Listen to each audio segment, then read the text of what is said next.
Bismillahirrahmanirrahim. Halaman 12. Wal maqalatu salisata wal ashruna anil Hatimi al-As-Sammi. Makalah yang ke-23 diriwayatkan dari Hatim al-As-Sammi radhiyallahu anhu, semoga Allah memberikan ridho kepada Hatim al-As-Sammi. Hatim al-As-Sammi ini nama aslinya Abu Abdurrahman Hatim bin Ulwan. Ulangi, Hatim al-As-Sammi ini nama aslinya Abdurrahman Hatim bin Ulwan. Menurut sebagian dikatakan Hatim itu bin Yusuf. Beliau adalah ulama-ulama besar, termasuk ulama besar dari daerah Khurasan. Di mana Khurasan kita nanti cari di Google. Barangkali ada di Google Map-nya. Yang pasti bukan Tangerang Khurasan. Nah, beliau ini adalah muridnya dari Syekh Asy-Syaqi. Kenapa disebut Hatim al-As-Sammi? Padahal namanya bukan al-As-Sammi. As-Sammi itu artinya tuli, tidak bisa mendengar gitu. Namanya itu apa? As-Sammi. Kenapa ulama disebut Hatim tuli? Kan nggak kira-kira ya. Hatim tuli. Kenapa? Alasannya annahu ruwiya annahu ja'at imra'atun fasa'alat Hatiman anil mas'alati. Begini asal usulnya, suatu saat datang seorang perempuan kepada Hatim dan ia bertanya, nanya masalah. Biasa kalau ke ulama kan punya persoalan nanya, betul. Ada yang sakit datang ke ulama, minta ditiupin air, nggak tahu dibacain doa apa. Ada yang urusan dengan warisan nanya ke ulama. Ada yang urusan rumah tangga nanya ke ulama. Ada persoalan-persoalan fikih nanya ke ulama. Ini perempuan juga sama, datang ke Hatim dalam rangka ada keperluan bertanya. Bertemulah, sampailah dia di Hatim. Pas begitu nanya, fattaqaqa annahu kharaja minha fi tilkal halati sautun. Begitu sedang bertanya, itu perempuan kentut. Gitu. Di depan kiai, di depan ulama lagi bertanya kentut, ngertos kentut. Bobos. Kira-kira malu apa enggak? Waduh, malu kali ya. Masya Allah, jangankan perempuan, laki-laki juga kalau kita pas lagi ngobrol depan guru kentut, kayaknya 2 tahun jangan ketemu ya. Beda dengan ibu-ibu depan suaminya, itu mah sengaja aja berat-berat ya. Bodoh itu ya, itu ngobot bodoh. Nah, karena keluar suara belakang angin ribut, maka itu perempuan merasa sangat malu sehingga merah wajahnya itu. Merah karena apa? Malu. Kan kalau orang malu mah merah wajahnya ya, merah. Faqala Hatim, setelah itu kejadian Hatim berkata, irfa'i sawtaka. Neng nanya apa tadi? Kencengin suaranya. Kata Hatim itu, nanya apa tadi? Nggak dengar. Kencengin namanya, suaranya. Setelah ada kalimat itu, fa'aro min nafsi annau as-samma fasaratil mar'atu bidzalika. Seakan-akan Hatim itu mengibaratkan dirinya ini yang tuli, tidak bisa mendengar. Ya, maka ini perempuan senang hatinya. Kalau begini berarti entut yang tadi tidak terdengar. Nah, padahal hati dengar, cuma pura-pura tidak mendengar. Nah, hati perempuan ini senang yang luar biasa. Dia berkata, innahu lam yasmas sauta. Ya, berarti hati tidak mendengar. Maka sejak itulah hati disebut hati al-asr, hati yang tuli. Kenapa hati pura-pura tidak mendengar? Karena ia ingin menutupi aib orang lain. Tidak ingin orang itu merasa malu dengan dirinya. Dalam hadis Rasulullah Sallallahu Alaihi Wasallam, barang siapa yang menutupi aib saudaranya, maka Allah akan menutupi aibnya di yaumul qiyamah. Nah, jadi kalau ada saudara, tetangga, teman punya aib, jangan malah dibilang-bilang ke orang, jangan malah diviralkan. Karena siapa yang memviralkan aib orang lain, nanti di hari kiamat akan dibuka aibnya oleh Allah Subhanahu wa Ta'ala. Dan barang siapa yang menutupi aib saudaranya, maka nanti di hari kiamat akan ditutupi aibnya oleh Allah Subhanahu wa Ta'ala. Kentut saja jangan bilang-bilang. Beda dengan kita kalau lagi ngeriung ya. Dia yang kentut nuduh ke orang. Kamu ya. Padahal dia. Makanya ada tarucingan di Sunda, tadi tut daun samput. Sahanu hitut etanu ngambut. Siapa yang paling mencium duluan dia karena yang ngentut ya. Karena dia yang paling dekat. Nah, itu kalau ada aib ditutupi oleh kita. Pura-pura tidak lihat, pura-pura tidak mendengar. Kalau ada teman yang mau menceritakan aib, kita belokkan aja pembicaraannya kemana gitu ya. Nah, kecuali cuma canda-candaan. Terus teman juga yang dicandain tidak malu. Ada teman dari Al-Muhajirin jajan nasi uduk diviral-viralin, itu mah ya, itu mah nggak merasa malu, hanya malah senang ya. Nah, dalam hadis Rasul begitu. Yang kedua dalam hadis Nabi, barang siapa yang meringankan beban saudaranya, maka akan Allah ringankan bebannya di yaumul qiyamah. Jadi kalau ada saudara kita sama-sama jamaah lagi punya beban, bantu bebannya, ringankan bebannya, maka orang itu di akhirat akan dibebankan akan diringankan bebannya oleh Allah Subhanahu wa Ta'ala. Yang ketiga, barang siapa yang menanggung beban sesamanya. Kalau tadi meringankan, ini menanggung. Udahlah, kamu jangan pikirin saya nanggung. Nah, maka Allah akan menanggung, akan menanggung bebannya di akhirat. Dihilangkan bebannya, Masya Allah. Mudah-mudahan segala kebaikan Bapak Ibu sekalian diterima oleh Allah sebagai amal soleh dan dosa-dosa kita diampunkan Allah Subhanahu wa Ta'ala. Itulah sekilas kisah kenapa seorang syekh disebut Al-Asom. Kayak budek gitu ya. Kalau di Jawa begitu kali ya, kayak budek gitu. Hatim Al-Asom, karena beliau pura-pura tuli, pura-pura tidak mendengar, padahal sangat mendengar. Syekh Hatim berkata, ma min sabahin illa wa yaqulu syaitanu li. Tidaklah di setiap subuh itu kecuali setan selalu bertanya. Bagaimana Hatim bertemu setan? Jangan nanya. Ya kan? Ini yang meriwayatkan Ibnu Hajar Al-Asqalani, ahli hadis. Berarti sudah meneliti beliau, disyarah oleh Syekh Nawawi Al-Bantani kitab ini. Di pengarangnya yang mengajar sekolah. Nah, iblis itu, setan itu setiap pagi dia bertanya kepadaku. Kan kalau wali umumnya bertemu belis ya. Kita pernah ketemu belis, apa tiap hari bertemu belis?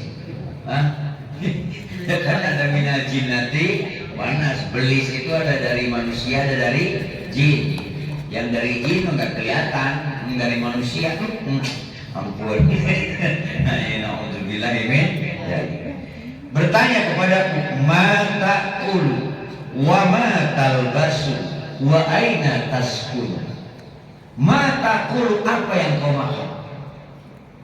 Satu. Wa ma talbasu, apa yang kau pakai? Yang ketiga, wa aina taskunu, akan di mana kau tinggal? Tiga itu pertanyaannya. Satu, apa yang kau makan? Kedua, apa yang kau pakai? Dan yang ketiga, apa akan di mana kau tinggal? Itu pertanyaannya.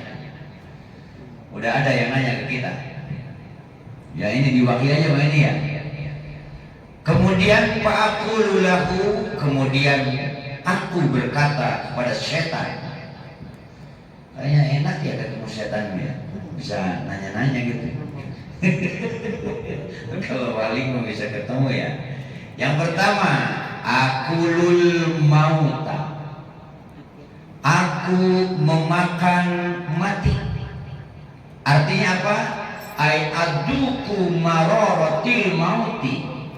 Yang aku makan itu adalah membayangkan pahitnya kematian.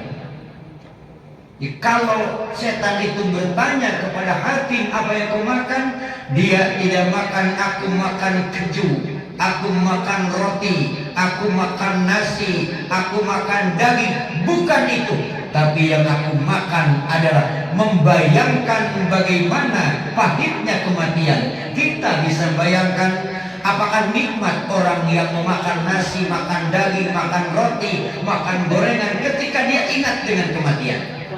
Tentu makannya itu tidak akan senikmat orang yang lupa dengan kematian. Betul. Kalau orang yang lupa dengan kematian, makannya nikmat, makannya lawak banyak, segala dimakan. Was daging habis, godong juga entok. Karena tidak ingat dengan kematian. Tapi kalau yang makan itu ingat dengan kematian, sambil ia memasukkan suapan nasi ke mulutnya, menetes air matanya ke piring tempat dia makan. Ini yang dimaksud hati. Jadi aku itu makan adalah membayangkan pahitnya kematian. Bagaimana ruh ini diambil dari jasad. Bagaimana ruh ini diambil oleh malaikat perintah Allah. Apakah aku ini membawa iman ataukah tidak? Atau apakah aku ini membawa amal soleh ataukah tidak? Itu yang aku pikirkan. Masya Allah. Bayang ya. Udah pernah lagi makan ingat mati? Oh ada lagi makan, ada pengumuman orang mati aja gak ingat sama matinya. Hanya tahu ada orang mati, tapi tidak sadar dirinya akan mati. Nah ini nih yang bahaya ini. Diumumkan ada orang mati, ikut menyolatkan jenazah, ikut mengantar ke pemakamannya. Kita tahu ada orang mati, tapi dalam hatinya tidak pernah berpikir bahwa dia juga akan mati. Makanya kematian tidak menjadi peringatan baginya. Habis takziah ya gitu-gitu aja, nggak jadi peringatan. Satu gitu. Makanya mudah-mudahan kita wafat dalam keadaan husnul khotimah. Loh, Masya Allah, mati itu nggak pamitan ya. Ada yang lagi sholat, lampu tersumbat, ada yang lagi tidur, ada yang lagi kerja, ada yang di kendaraan, macam-macam. Ada yang sakit dulu baru dia meninggal. Ada yang tidak sakit dulu tiba-tiba meninggal. Ada anak muda meninggal, ada orang tua meninggal, kan begitu? Masya Allah, anak kecil meninggal. Karena kematian itu pantas kepada siapapun. Yang muda pantas mati, yang tua pantas mati, laki pantas mati, perempuan juga pantas mati. Semua dirahasiakan umurnya oleh Allah Subhanahu wa ta'ala. Idza jaa ajaluhum la yastakhiruna sa'atan wa la yastaqdimun. Jika tiba ajal menjemput nyawamu, maka engkau tidak akan bisa melempokkannya nanti dulu, atau engkau sakit dengan parah kemudian minta kepada Allah segera akan datangkan ajalku, tidak bisa. Semua itu atas kehendak Allah Subhanahu wa ta'ala. Kedua, hati menjawab, wa albasul kafana, yang aku pakai adalah kain kafan. Di dunia kita pakai baju yang paling mahal, ya, celana sarung yang paling mahal, pakai jas yang paling mahal, berjejer di lemari, rumah penuh dengan pakaian. Tapi yang akan dipakai dengan abadi oleh kita hanya 2 helai kain kafan. Mana murah lagi ya? Kain paling murah itu kain 12 meter berapa? Ya, cukup buat bikin baju berapa itu ya. Kalau kita beli baju yang bagus mah satu juga nggak dapat. Kain kafan masih geber-geber. Kain yang paling murah, warnanya tidak aneh-aneh, cukup dengan warna putih saja, maka itulah yang akan menjadi pakaian. Kelihatan pakaian yang gagah di dunia ditinggal, diberikan kepada orang atau mungkin dijual sama anak mantu, ya kan? Tetapi yang dibawa mati adalah kain kafan. Ini ngapain bangga-banggain yang itu? Ditinggal ya, Masya Allah. 3, wa askunul qabro, dan aku akan tinggal di dalam kubur.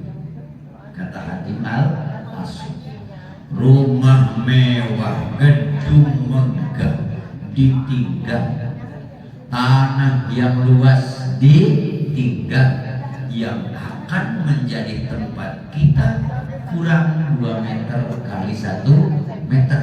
Itu pun jauh dari kampung, di Rawa Kucing, di apa lagi? Di apa lagi? Lapangan. Itu pun di pinggirnya dekat sampah. Di sini boro-boro pengen tidur tempat begitu, ya kan? Dianterin ke sana, uang yang miliaran tinggal, rumah yang mewah tinggal, kendaraan yang bagus tinggal, istri cantik tinggal, anak yang banyak tinggal.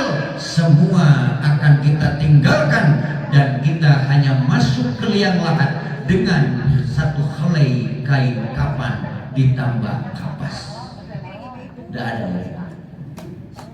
Masya. Maka itulah dikatakan al-qabru sudukul amal. Kubur itu pentingnya.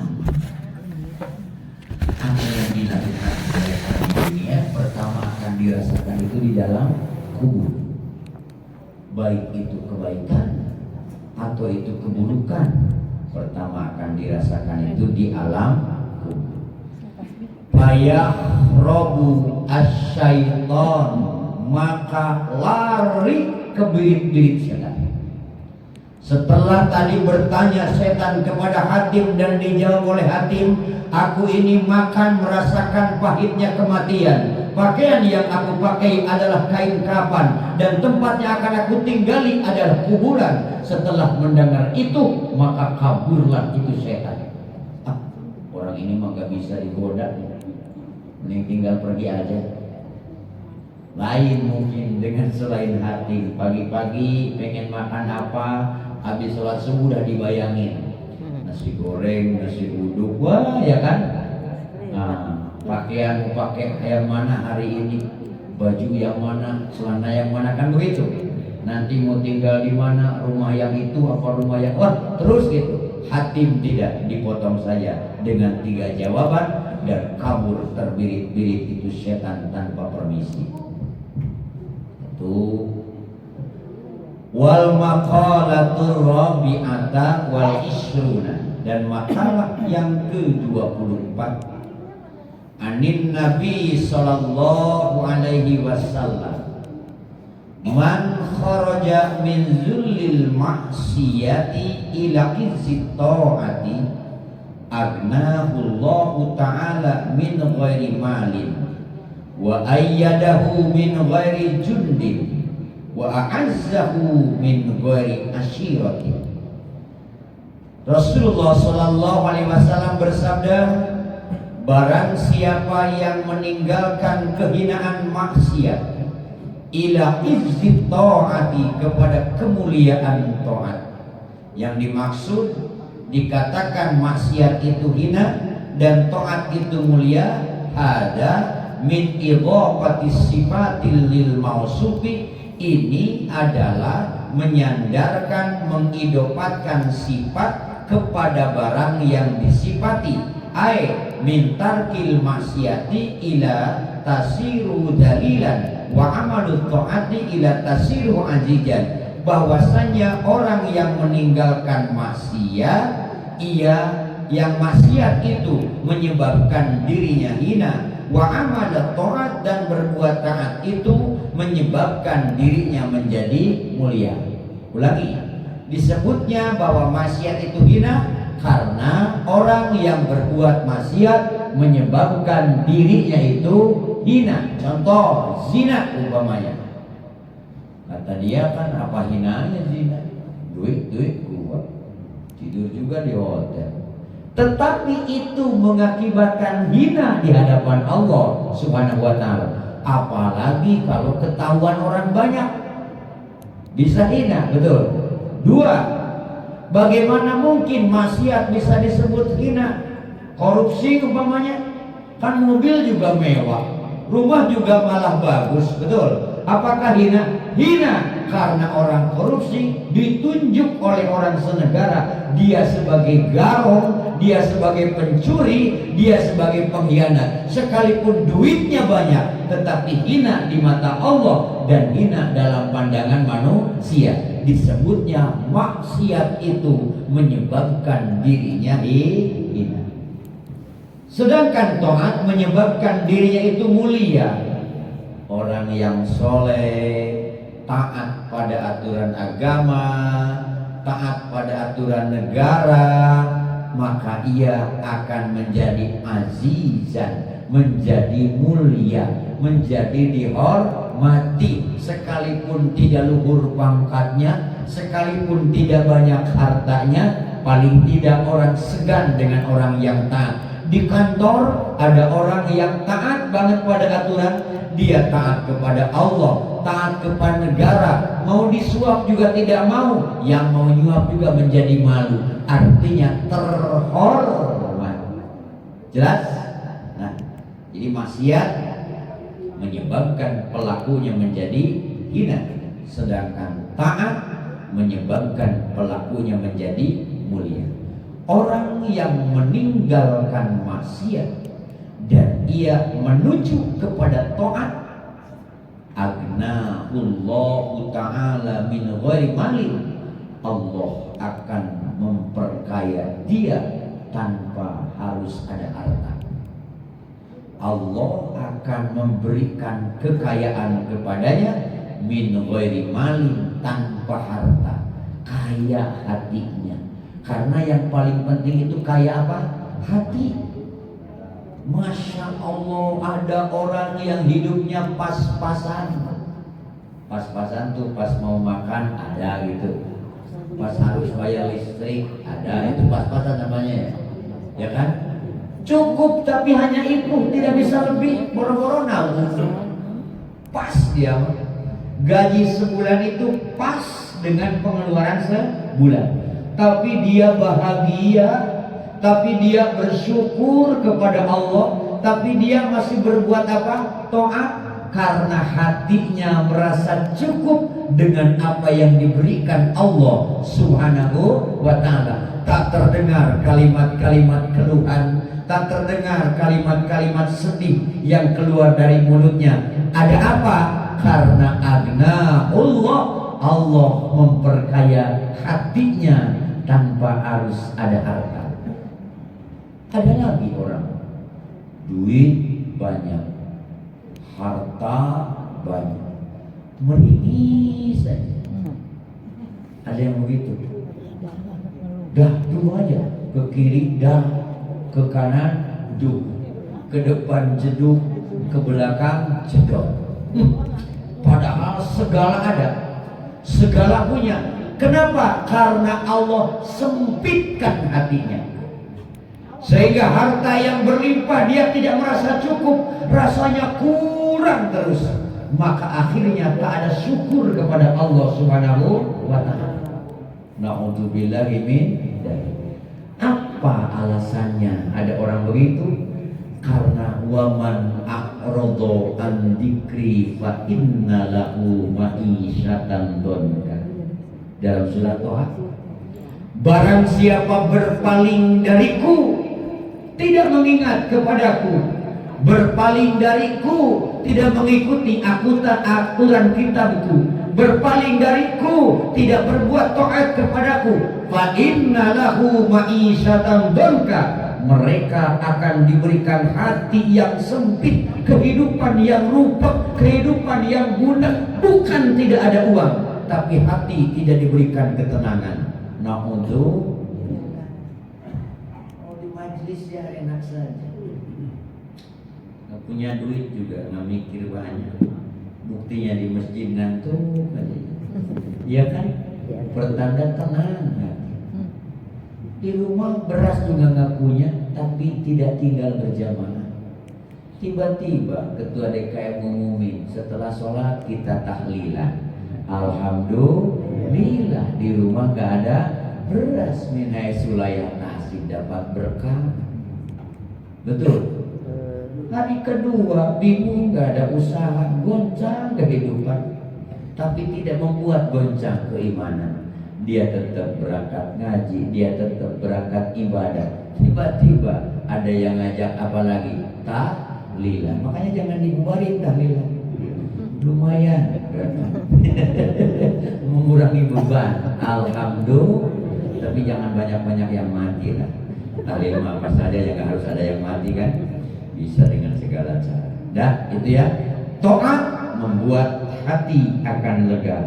Maksiat akan membuat hati menjadi sempit. Teruslah mendekat kepada Allah, maka insya Allah hatinya akan semakin lega. Perbanyak istighfar, karena yang membuat hati sempit itu dosa. Mungkin kita membenci orang lain, mungkin kita hasud kepada orang lain, mungkin kita suudon kepada orang lain, mungkin ibadah kita itu ingin dipuji orang lain. Itu yang membuat sempit dalam hati. Makanya harus istighfar. Kan kadang-kadang kita ini tidak kontrol. Kadang-kadang mulut ini menghina orang, betul. Kadang-kadang mulut ini mencaci orang. Kadang-kadang mulutnya tidak, tapi hatinya memandang orang itu jelek. Padahal siapa tahu yang kita benci, yang kita caci, dia itu kekasih Allah. Kita tidak pernah tahu yang mana yang hatinya tertaut setiap saat kepada Allah. Kita tidak tahu. Apakah yang pakai surban, apakah yang biasa saja. Sementara di antara manusia itu ada yang setiap getar jantungnya memanggil-manggil Allah, dan Allah jatuh cinta kepadanya, lalu kita membencinya. Berarti kita sudah berseberangan dengan Allah Subhanahu wa ta'ala. Makanya jangan benci kepada siapapun, jangan caci siapapun, jangan suudon dengan siapapun. Sebab siapa tahu yang kita caci, kita benci, kita curigai, dia sebenarnya yang dicintai siapa? Allah. Ma'udzubillahi min dzalik. Lebih baik berlomba-lomba bagaimana agar dicintai siapa? Allah. Masya Allah. Terutama wali-wali Allah itu kan ditutupi, sengaja oleh Allah tidak ditampakkan. Karena kalau wali ditampakkan, orang akan menuhankan. Yang susah datang ke dia, pengen usaha datang ke dia. Makanya siapa yang jadi wali ditutupi oleh Allah. Karena kalau orang masa hidupnya diketahui kewaliannya, dia gagal menjadi walinya. Dia seorang wali itu akan ramai diumumkan kewaliannya setelah dia meninggal dunia. Kalau diketahui semasa hidupnya, dia akan merasa gagal kewaliannya karena akan dituhankan manusia. Terus bagaimana wali-wali yang viral? Mungkin wali kota, Ya kan? Kan sekarang mah jadi wali bisa deklarasi. Ya enggak? Wali kota deklarasi. Supaya saja jadi wali nih, Jamaah Al-Muhajirin deklarasi bahwa di Priuk Jaya Masjid Al-Muhajirin ada waliullah. Bisa begitu. Naikkan di sosial media. Besok kan banyak tamu ke saya, tinggal bagi-bagi duit. Tapi apakah itu kekasih Allah? Bukan begitu konsepnya saudara. Bukan. Dah, mana lagi ya? Satu, akan diperkaya hatinya oleh Allah Subhanahu wa taala tanpa ada harta. Dengan apa? Yanfaqahu bal bisukuni qalbihi, bukan dengan harta yang dibelanjakan tapi dengan ketenangan jiwa. Alhamdulillah. Bapak tenang nih. Tenang, gak ada keributannya. Nah, ketenangan jiwa itulah yang disebut kekayaan yang sesungguhnya. Makanya banyak-banyak istighfar, banyak-banyak zikir sendiri aja tuh semua orang. La ilaha illallah sendiri. Rasakan ke jiwa, rasakan ke hati ya. Astagfirullahaladzim, sambil mengingat dosa dan minta maaf kepada Allah. Kalau istighfar kosong maka nggak jadi tobat. Astagfirullahaladzim. Itu mah nggak jelas ya. Sama dengan ibu-ibu kesandung itu, dot kesandung batu. Astagfirullahaladzim, ya kan? Nggak jadi tobat itu. Istighfar yang jadi tobat itu yang menyesali dosanya dan dia tidak akan kembali ke dosa itu, minta maaf kepada Allah Subhanahu wa taala. Itu satu. Kedua, orang yang meninggalkan maksiat dan ia menuju kepada taat, ayyadahu min ghairi jundin, Allah akan memberi kekuatan, ayqawahu, Allah akan menguatkan kepadanya, min ghairi jundin, tanpa bala tentara, ay asakirin, tanpa punya askar. Orang yang meninggalkan maksiat kemudian ia berbuat apa? Taat, akan dikuatkan oleh Allah tanpa ada bala tentara, tanpa ada pengawalan askar, tapi Allah mengokohkan dirinya. Sakti kan? Tapi nggak usah dicoba pakai golok. Maksudnya kuat mentalnya, ya kan? Masya Allah, karena sudah nawaitu berbuat taat, tidak cengeng dengan ujian dan segala macamnya. Ai asakiri yu'inunahu bal biquwwatillahi ta'ala, dia akan menjadi kokoh, dia akan menjadi kuat bukan dengan bala tentara, bukan karena ada askar yang mengawalnya, tetapi dengan kekuatan dari Allah Subhanahu wa ta'ala. Inilah makna la haula wala quwwata illa billahil aliyil azim. Dikawal sama manusia mah ada lengahnya lah ya. Itu juga tuh lagi kampanye di Amerika, dikawal ketat, setor, telinganya kena ya. Tapi kalau dikawal oleh Allah, Masya Allah, peluru datang juga belok deh. Belok peluru, malaikat belok. Nabi Ibrahim alaihissalam dikawal oleh Allah, dibakar sama Namrud, bukan panas malah kedinginan, ya kan? Kun ya nar kunni bardan wassalaman ala Ibrahim. Nabi Ibrahim punya Allah, api juga punya Allah. Wahai api, dingin kamu. Untuk Ibrahim, dingin menggigil. Ini sebutnya khawariq lil ada. Masya Allah, kekuatan Allah Subhanahu wa ta'ala. Jadi orang-orang yang berbuat taat, jangan takut menjadi lemah karena Allah akan menguatkan. Insya Allah, yang penting bismillah untuk berbuat taat.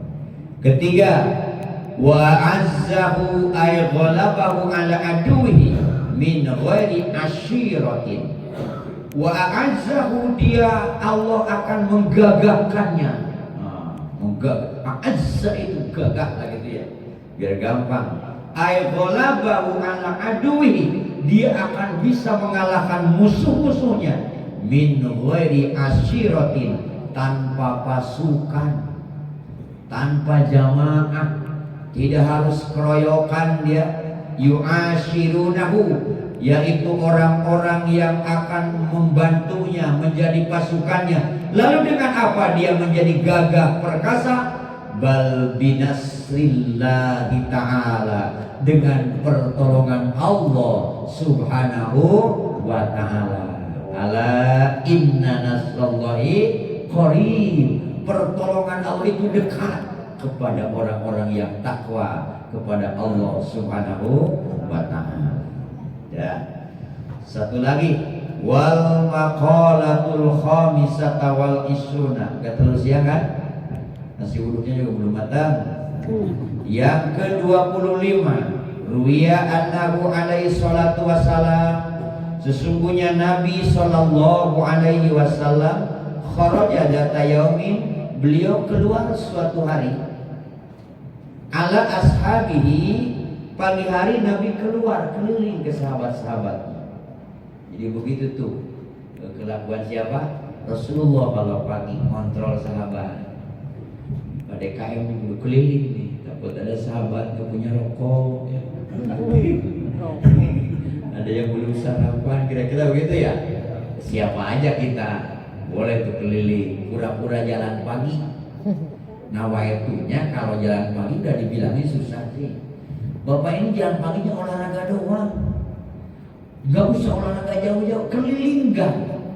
Tiap RT kita nih yang mau jalan-jalan, kontrol. Barangkali ada tetangga sakit butuh bantuan, barangkali ada tetangga yang tidak punya makanan, barangkali ada yang sedang kesulitan, ada yang sedang bersedih. Itu yang dilakukan Rasul. Setelah ditemukan, bukan dirame-rame, kita datang membawa bantuan. Dia yang sakit butuh bantuannya apa? Dia yang tidak punya uang butuh bantuannya apa? Dia yang tidak punya makan butuh bantuannya apa? Itu yang dijalankan Rasulullah Sallallahu Alaihi Wasallam. Terus kalau ngebantu, gak usah nanya agama. Dia mah non-muslim, jangan dikasih. Enggak begitu konsepnya. Justru yang menyuapi Yahudi itu Nabi kok. Betul. Yahudi nyungsep Nabi yang menolong. Kita umatnya yang banyak dosa, menolong orang pakai nanya-nanya agama, pakai nanya-nanya suku. Itu bukan konsep Rasulullah Sallallahu Alaihi Wasallam. Karena menolong itu amat sifatnya umum, bukan hanya kepada satu golongan, satu kelompok, satu suku, satu bangsa. Kepada siapapun yang butuh pertolongan, umat Rasul harus menolongnya. Nah, Nabi keliling ke sahabat-sahabat. Biasa Nabi bertanya model kita. Kata Nabi, pertanyaannya, kaifa asbahtum? Apa kabar pagi ini? Begitu kira-kira ya. Kaifa asbahtum? Priben kebare. Priben apa priben? Hah? Banyak banget sih bahasa ya. Ada yang priben, ada yang primen. Kadang-kadang ketemu orang di mana priben, priben orang untik ya. Ya, ada juga yang primen. Sama artinya ya? Nah, artinya. Hah? Artinya itu bahasa Jawa. Priben bahasa Jawa, primen bahasa. Kalau tanya artinya apa priben bahasa Jawa? Ya. Kaifa asbahtu? Apa kabar pagi ini? Gitulah kira-kira ya. Kaifa asbahtu? Aidakhaltum bi waqti shabahi. Bagaimana kabar kalian masuk di waktu pagi ini? Masya Allah. Makanya gitulah kalau ke masjid subuh tuh nanya-nanya kabar. Ada yang ketemu di jalan, salaman kan gitu ya. Gimana kabarnya? Alhamdulillah. Nah, harus begitu muslim. Kalau tadi sebelum ke masjid belum sempat, nanti setelah sholat, gimana kabarnya pagi ini? Tanya begitu, harus begitu. Interaksi namanya. Jangan seperti disampaikan di pengajian kemarin. Tiap berjamaah ketemu ditanya nama aja nggak kenal. Ini bagaimana umat Islam, katanya saudara ya kan? Berjamaah bareng, tiap ke masjid salaman, pulang bodo amat, astagfirullahaladzim. Jadi saudaranya di masjid doang? Nggak begitu. Justru hasil berjamaah ini praktekkan di lingkungan, praktekkan dalam kehidupan. Karena yang berjamaahnya tekun tapi tidak bersosial, tidak bermasyarakat, bohong itu sholatnya. Paham? Bahasanya bukan if'alus sholat, aqimus sholat. Kalau if'alus sholat, mengerjakan sholatnya saja. Tapi kalau aqimus sholat, menegakkan sholatnya. Bukan melakukan sholat pada waktunya saja, tapi mengaplikasikan sholat dalam kehidupan sehari-hari. Tengok kiri, tengok kanan, ruku bareng-bareng, sujud bareng-bareng. Itu sholat. Kepribet. Masya Allah. Gimana kabarnya? Para sahabat menjawab, faqalu asbahna aisirna bis sholat mu'minina billah. Sahabat menjawab, kabar kami beriman kepada Allah. Wih, keren ya. Ada nggak jamaah wajib begitu? Apa kabar beriman? Wih, ada nggak? Kayaknya nih kalau begini nih repot juga nih urusannya ya. Sahabat begitu karena mereka tidak ada bayangan lain kecuali iman kepada Allah yang menjadi kebanggaan. Kan gitu ya. Orang itu Pak bisa dilihat apa yang dia banggakan itu dari omongannya. Ada orang yang tiap ketemu ngomongin harta saja, berarti yang dia banggakan apa? Harta. Ada yang ketika ketemu ngomonginnya apa? Anak saja. Memang dia yang dibanggakan apa? Anak. Kelihatan. Nggak usah kita nyari-nyari, ketahuan interaksi 5 menit saja sudah tahu ini hobinya ini hobinya ini. Ada yang setiap ketemu yang diomongin perempuan saja. Nah ini kelautannya apa nih? Hobinya perempuan. Begitu. Jelas. Sahabat itu kebanggaannya iman. Makanya begitu ditanya oleh Nabi, bagaimana kabar pagi kalian? Aku beriman kepada Allah. Masya Allah. Lalu Nabi bertanya, faqala wa ma alamatu imaniku? Apalah tanda kau iman? Ngaku beriman, apa tandanya? Nah ini penting ya.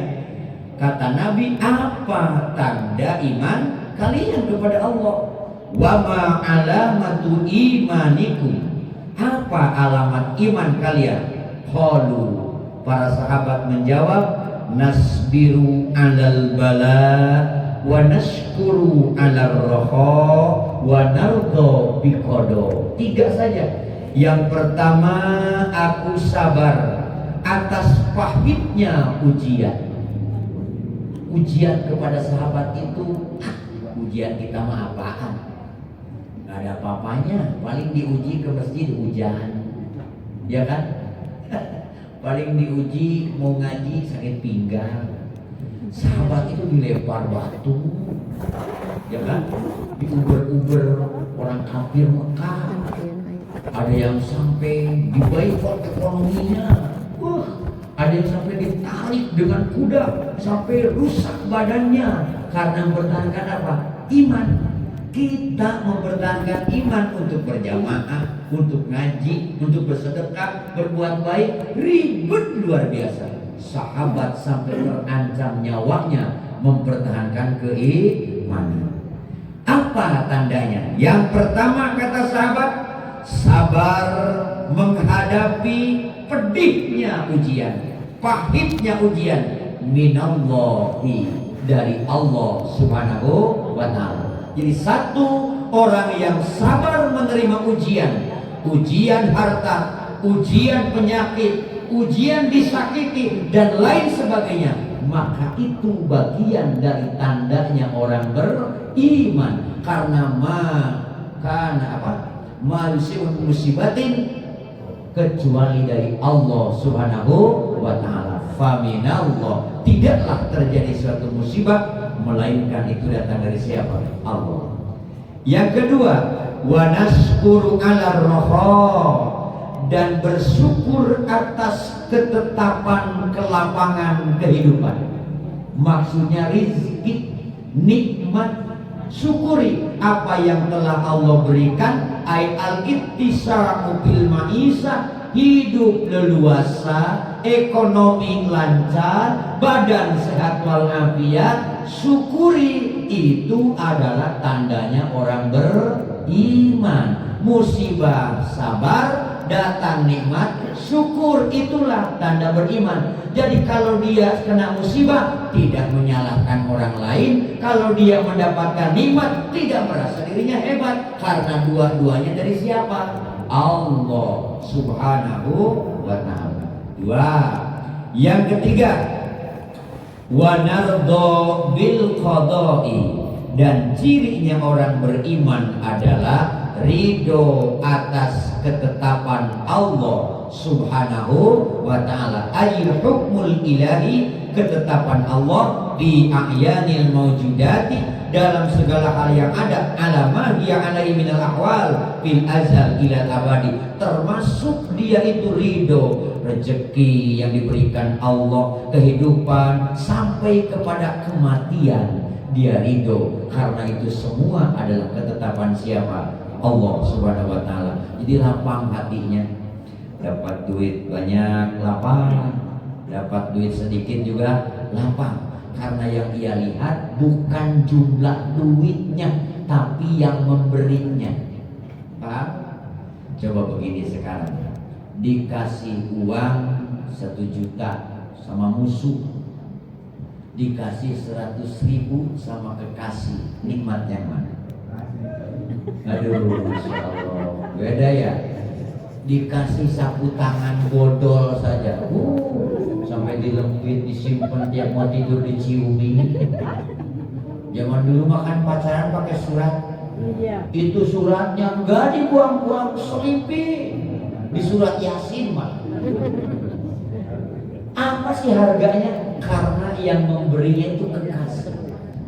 Orang yang merasa kekasihnya Allah, apapun yang diberikan kepadanya, dia akan senang menerimanya. Bukan melihat barangnya, bukan melihat bendanya, bukan melihat jumlahnya, tapi ia memandang yang memberinya adalah Sang Maha Pengasih, Ar-Rahman, Ar-Rahim. Dia pemilik jagat, dia yang memberikan kehidupan kepada kita. Itulah mukmin yang sesungguhnya. Alhamdulillah. Kalau amat dikit lagi nih. Maka Rasulullah Sallallahu Alaihi Wasallam bersabda, antumul mu'minuna haqqan wa rabbul ka'bati ubudillah ala ridha fa illam tastati fa bisabri ala takrahu khairun kasir. Kata Nabi, antumul mu'minuna haqqan, kalian adalah sebenar-benarnya orang beriman. Ulangi, kalian adalah sebenar-benarnya orang yang beriman. 3 kategorinya: sabar atas musibah, syukur atas anugerah, ridho atas apa yang Allah tentukan kepada kita. Kemudian Nabi bersumpah, wa rabbil Ka'bah, demi Tuhan yang memelihara Ka'bah. Sebagian ahli makrifat mengatakan sabar itu ada 3 tingkatan, 3 makom. 1, tarkus syakwa. Yang pertama, orang sabar itu tidak mengadu, tidak mengeluh kepada makhluk.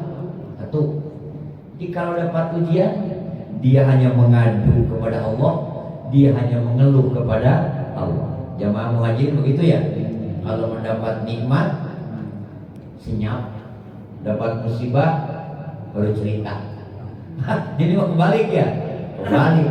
Harusnya dapat nikmat ceritakan, dapat musibah rahasiakan. Itu mukmin. Dia mengadu kepada Allah. Kalau dapat nikmat, wa amma bi nikmati rabbika fahadis. Kalau dapat nikmat ceritakan. Bukan ingin dipuji, tanda bersyukur, karena yang memberi akan lebih senang. Contoh, saya ngasih duit ke bapak, ngasih duit, saya ceritakan di belakang ke orang-orang, alhamdulillah, selagi susah-susah dikasih duit sama si Anu, beres urusan. Kira-kira tuh yang ngasih senang gak di belakang saya? Nah, tapi begitu saya disakiti sama orang, saya cerita juga. Kira-kira yang disakiti sengit apa senang? Nah, seperti itu. Kalau dapat musibah, pendem, mengadulah dan berceritalah, curhatlah kepada Allah. Tapi kalau mendapat nikmat, fa amma bi ni'mati rabbika fahadits, ceritakanlah nikmat-nikmat dari Allah. Ini tingkatan sabar yang pertama. Orang tidak pernah mengadu, mengeluh kepada makhluk, bukan dalam mendiskusikan solusi. Ini mengeluh dahdu aja gitu. Kan suka ada yang begitu ya, meringis dahdu aja gitu tuh, nggak boleh. Yang kedua, waktu itu ya derajatnya tabi'in, derajatnya orang-orang tabi'in. Yang kedua, ridho bil makdur, yaitu ridho dengan ketetapan Allah. Yang ini darajatuz zahidin, orang yang tidak merisaukan dengan duniawi. Wal mahabbati, dan para pecinta kepada wal mahabbati lil ibtilai. Yang ketiga, ada martabat orang yang cinta dengan musibah. Ini malah kebalik ya, mendapat musibah itu malah cinta dia. Makanya kalau begitu diuji, jawabnya apa? Alhamdulillah sedang mendapatkan nikmat sakit. Ngomongnya juga begitu kan ya?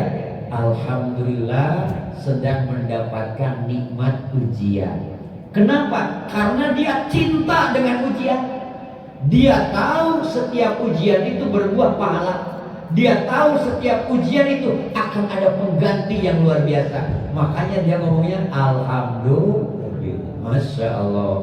Ini adalah derajatnya siddiqin, orang-orang yang sudah benar-benar beriman kepada Allah Subhanahu wa taala. Nabi melanjutkan, beribadahlah kalian kepada Allah dengan ikhlas, dengan ridho, dengan lapang hati. Jangan merasa terpaksa sholat, jangan merasa terpaksa zikir, jangan merasa terpaksa baca Quran, ngaji dan lain sebagainya, tapi dengan lapang hati, dengan ikhlas. Fa illam tastati, maka jika engkau tidak mampu, carilah bisobri, ibadah dalam sabar. Artinya ketika mendapat ujian, alama takrahu, sabar atas sesuatu yang kau tidak suka, khairun kasirun, maka engkau akan dapat kebaikan yang banyak. Wallahu a'lam bissawab. Rabbana atina fid dunya hasanah wa fil akhirati hasanah wa qina adzabannar. Walhamdulillahirabbil alamin. Assalamualaikum warahmatullahi wabarakatuh.